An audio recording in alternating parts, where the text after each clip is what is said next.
नमस्कार साथियों और प्यारे बच्चों, फिजिक्स इट्स इजी में आपका स्वागत है। हम लोग बात कर रहे हैं कक्षा 11 के अध्याय 13 अणुगति सिद्धांत और इसका अभ्यास क्रमांक है 2। मोलर आयतन एसटीपी पर किसी गैस, आदर्श गैस की बात है, कि एक मोल द्वारा घेरा गया आयतन, एक एसटीपी, एक एटीएम दाब तथा 0 डिग्री सेल्सियस ताप होता है। दर्शाइए कि यह 22.4 लीटर है। ठीक है, तो इसने दिया है कि मात्रा कितनी है, 1 मोल। मात्रा को हम n से प्रकट करें तो मात्रा बराबर होगी 1 मोल। और एसटीपी पर दाब का मान P बराबर 1 एटीएम एटमॉस्फेरिक प्रेशर, और इसका मान होता है 1.01 × 10⁵ पास्कल।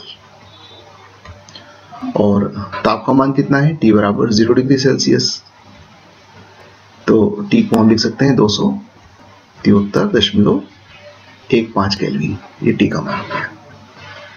हमें बताना है कि यह आयतन जो है वो 22.4 लीटर होगा।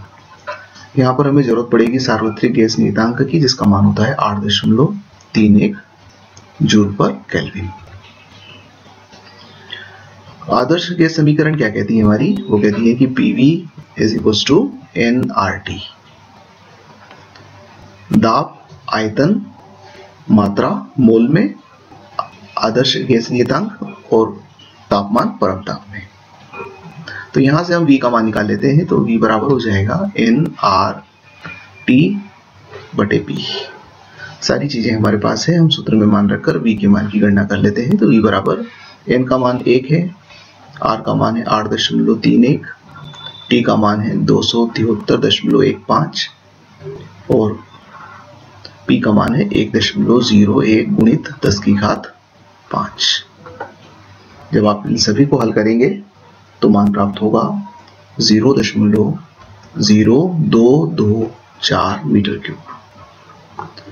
और जैसा कि हम जानते हैं कि 1 मीटर क्यूब 10⁵3 लीटर के बराबर होता है, तो V बराबर 22.4 लीटर। ये हमारा उत्तर है।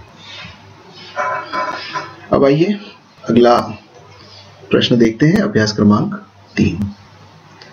इसमें कहा है कि चित्र में ऑक्सीजन के 1 × 10⁻³ किलोग्राम, यानी कि m का मान जो है वो 1 ग्राम ऑक्सीजन लिया हुआ है। द्रव्यमान के लिए PV/T एवं P के 2 अलग अलग तापों पर ग्राफ दर्शाया गया है। ठीक है, एक सिलेंडर के अंदर ऑक्सीजन ली है 1 ग्राम, और फिर उसके PV और T के संगत P का जो ग्राफ खींचा गया अलग अलग तापों पर। पहले एक बार ताप को T1 रखा और PV/T और P के मध्य ग्राफ खींचा जो ऊपर वाली लाइन के द्वारा प्रदर्शित है, और बाद में जो है ताप का मान बदल दिया और T2 कर दिया। तो T2 के बाद में जो ग्राफ आया वो इस प्रकार से आया। अर्थात गैस एक ही है, मात्रा एक ही है, बस अलग अलग तापों के ऊपर ये 2 ग्राफ खींचे गए हैं। और स्केल क्या है, x अक्ष पर दाब लिया हुआ है और y अक्ष के ऊपर PV/T लिया हुआ है। अब हमें कुछ प्रश्नों के उत्तर देना है यहाँ पर। तो देखिए, पहला प्रश्न क्या कहता है, बिंदुकित रेखा क्या दर्शाती है। ये जो डॉटेड लाइन नजर आ रही है, ये क्या बता रही है। यहाँ पर एक डॉटेड लाइन भी बना रखी है ब्लू कलर से, इसको देखें, इससे क्या प्रदर्शित होता है। तो देखिए, डॉटेड लाइन क्या है, PV/T और P का ग्राफ है। अर्थात P के प्रत्येक मान के लिए PV/T का मान नियत है। ये मालूम पड़ रहा है। देखो, P का मान आप बदलते जाओ पर PV/T का मान नहीं बदल रहा है। ठीक, तो देखिए, बिंदुकित रेखा आदर्श गैस की स्थिति को व्यक्त करती है। पहली बात तो ये है कि जो रेखा है ये आदर्श गैस की स्थिति को व्यक्त कर रही है। क्यों कर रही है, तो गैस समीकरण क्या कहती है, PV = nRT। तो यहां से हम लिख सकते हैं PV/T, T को इधर ले लिया तो PV/T बराबर nR। अब आप देखिए, P प्रेशर है, V वॉल्यूम है और T तापमान है। तो PV/T बराबर किसके है, n मात्रा जो कि नियत है 1 ग्राम, R सार्वत्रिक गैस नियतांक है। तो ये दोनों क्या हुए, एक स्थिरांक हो गए।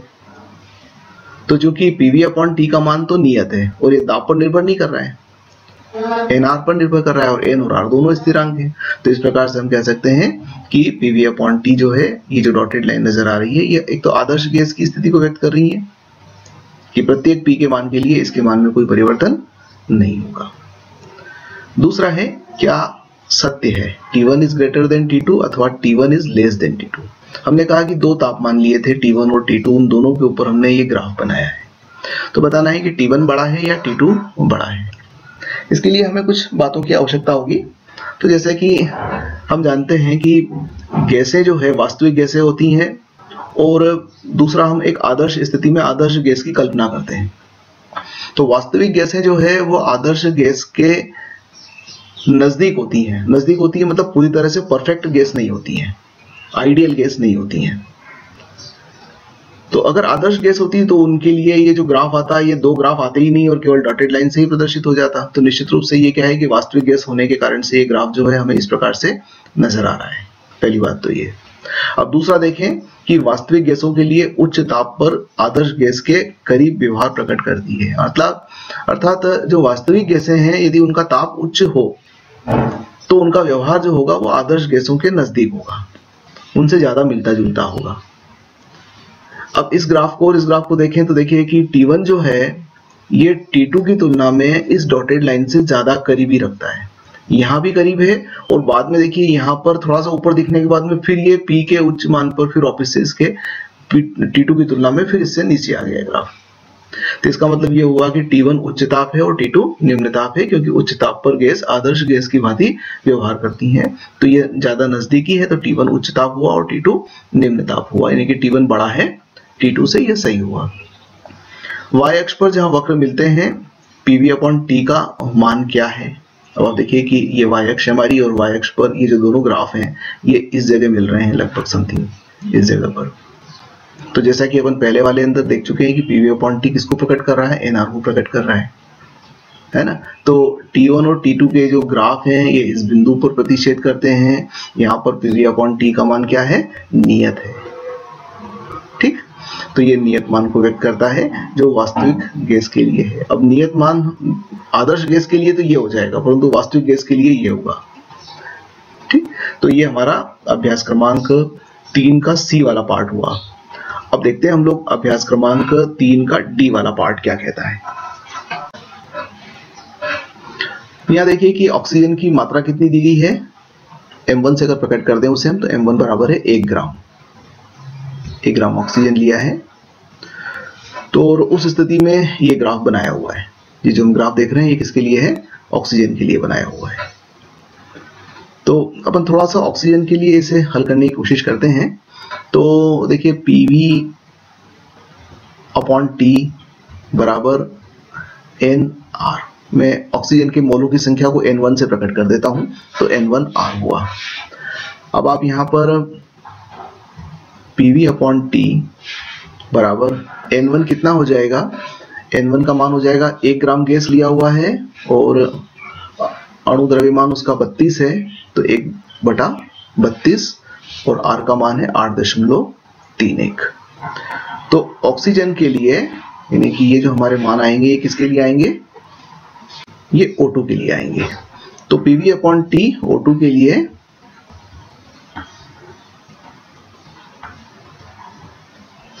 हल करने पर प्राप्त होता है 0.26 जूल पर केल्विन। ये ऑक्सीजन के लिए आ गया। अब आप डी पार्ट को पढ़ लें ताकि आगे की बात हमारी यहां से होगी। तो यदि हम ऐसा ही ग्राफ 1 ग्राम हाइड्रोजन के लिए भी बनाएं, यानी कि हाइड्रोजन की मात्रा भी कितनी ले लें, H2 के लिए अब बात कर रहे हैं, तो मात्रा M2 बराबर भी हमने 1 ग्राम लिया है। तो क्या उस बिंदु पर जहां वक्र y अक्ष से मिलते हैं PV/T का यही मान होगा। पहली बात तो ये बताओ कि क्या इसके लिए भी यही मान प्राप्त हो रहा है क्या। हम सबसे पहले ये काम कर लेते हैं। तो हाइड्रोजन के लिए क्या हो जाएगा, देखो PV/T और H2 के लिए ये हो जाएगा N2 गुणित R। अब N2 क्या है, PV/T H2 और N2 हो जाएगा, यहाँ पर 1 ग्राम लिया है तो 1 ग्राम और ऑक्सीजन का अणु द्रव्यमान है 2.02 गुणित 8.31। तो जब आप इसको हल करोगे तो ये मान प्राप्त हो जाएगा आपको 4.11 जूल पर केल्विन। तो पहली बात तो ये हो गई कि क्या पीवी अपॉन टी का यही मान प्राप्त होगा। तो हम अगर इन दोनों समीकरण को देखें, ये समीकरण हमारी 1 है और समीकरण 2 है, तो हम कह सकते हैं कि H2 के लिए पीवी अपॉन टी का मान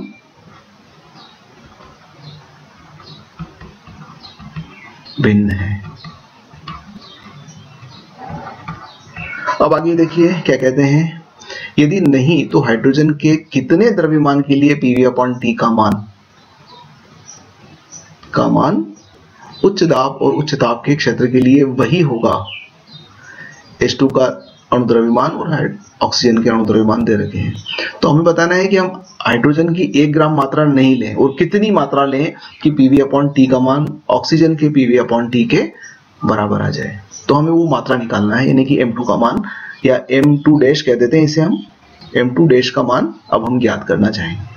तो देखिए हमें ये वाला मान चाहिए, तो निश्चित रूप से मोलों की संख्या बदलनी पड़ेगी। तो मोल की संख्या कितनी हो जाएगी, N2 डैश, और N2 डैश बराबर हो जाएगा M2 डैश बटे कैपिटल M, और N2 डैश का मान हमें क्या चाहिए, N1 के बराबर चाहिए।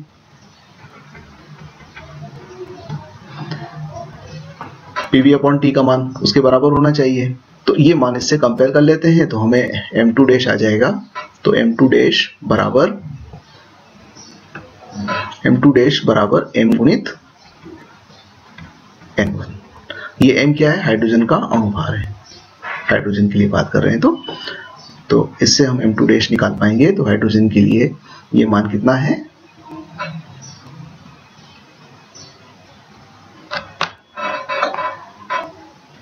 2.02, और N1 का मान कितना है, 1/32 या 0.26 लिख सकते हैं, कोई बात नहीं, एक ही बात है। तो इस प्रकार से M2 डैश का मान प्राप्त हो रहा है हमें 6.31 गुणित 10⁻⁻5 किलोग्राम केजी के अंदर। ये हमारा उत्तर है। तो इस प्रकार से हमने अभ्यास क्रमांक 3 के सारे उत्तर पूर्ण कर लिए। अब आइए हम लोग अभ्यास क्रमांक 4 को देख लेते हैं। इसमें दिया गया है कि एक हाइड्रोजन सिलेंडर जिसका आयतन 30 लीटर है, V का मान 30 लीटर, V बराबर 30 लीटर, या फिर आप इसको लिख सकते हैं 30 इंटू 10⁻³ मीटर क्यूब।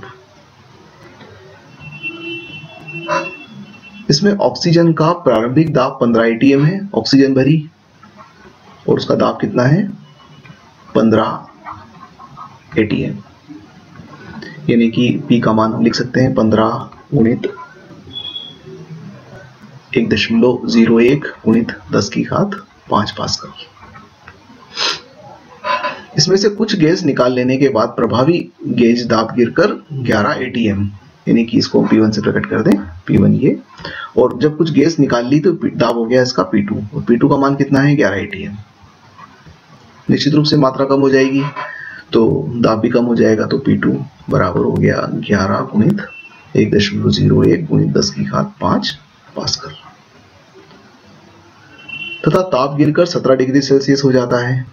प्रारंभिक ताप हमने नहीं लिखा है, तो प्रारंभिक ताप को भी लिख लेते हैं। T1 बराबर है 27 डिग्री सेल्सियस, यानी कि 300 केल्विन, और बाद में गैस निकालने के बाद ताप हो गया 17 डिग्री सेल्सियस, यानी कि 290 केल्विन।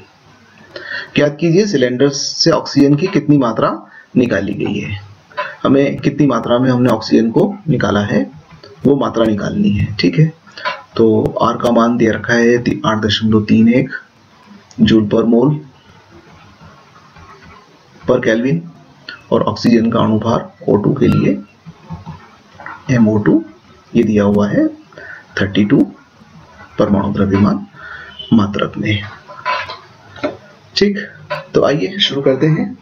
हम सबसे पहले एक काम करते हैं कि मोल की संख्या निकाल लेते हैं कि प्रारंभ में हमारे पास कितने मोल ऑक्सीजन थी जब हमने 30 लीटर को 15 ATM तक भरा है 27 डिग्री सेल्सियस पर। तो आदर्श गैस समीकरण PV = N1RT। प्रारंभिक दाब P1 है, प्रारंभिक दाब T1 है, आयतन V ही रहेगा और R गैस नियतांक है। तो अब यहां से आप N1 का मान निकाल सकते हैं। तो N1 बराबर क्या हो जाएगा, P1V P1 का मान है 15 गुणित 1.01 गुणित 10 की घात 5 गुणित V का मान है 3 गुणित 10 की घात -2 और बटे RT हो जाएगा, R का मान है 8.31 गुणित T का मान है 300। तो इस प्रकार से प्रारंभिक जो मोलों की संख्या है वो आ रही है 18.276। इतने मोल हमने उसके अंदर सिलेंडर में भरे हुए हैं। अब एक मोल जो है वो 32 ग्राम के बराबर है, जैसा कि यहाँ दिया हुआ है। तो प्रारंभिक द्रव्यमान कितना हो जाएगा, M1 बराबर 18 गुणित 276 गुणित 32 ग्राम के अंदर मात्रा आ जाएगी। तो इसका मतलब प्रारंभिक जो द्रव्यमान है वो 584.84 ग्राम। ये प्रारंभिक गैस हमने उसके अंदर भरी। अब इसी प्रक्रिया को हम एक बार फिर से दोहरा लेते हैं, और जब गैस कम कर दी तो दाब भी कम हो गया और ताप भी कम हो गया, जबकि आयतन तो वही रहेगा, क्योंकि सिलेंडर के अंदर गैस भरी हुई है तो सिलेंडर का आयतन वही है। तो हम उस स्थिति में फिर N2 और M2 दोनों निकाल लेते हैं। तो पुनः एक बार फिर से हम गैस समीकरण को लगाएंगे। अब लगाएंगे P2V बराबर N2 RT2। अब यहां से N2 निकाल लेंगे। तो N2 बराबर हो जाएगा हमारा 11 गुणित 1.01 गुणित 10 की घात 5 गुणित 3 गुणित 10 की घात -2 बटे 8.31 गुणित 10 की घात गुणित 290 केल्विन के अंदर 8.31 R का मान और 290 ताप हो गया। तो इस प्रकार से N2 का मान निकाल लिया। तो N2 का मान हमें प्राप्त होता है 13.86। अब N2 आ गया तो हम M2 आसानी से निकाल लेंगे कि अब हमें कितनी मात्रा अंदर बची हुई है। द्रव्यमान में अगर देखें तो 13.86 गुणित 32, तो यहां से M2 का मान आ जाएगा और वो मान प्राप्त होता है 453.1 ग्राम।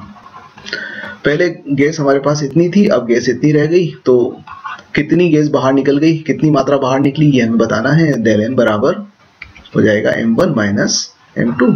तो डेल M बराबर 584.84 माइनस 453.1, यानी कि डेल M बराबर आ गया 131.74 ग्राम। ये हमारा उत्तर है। धन्यवाद।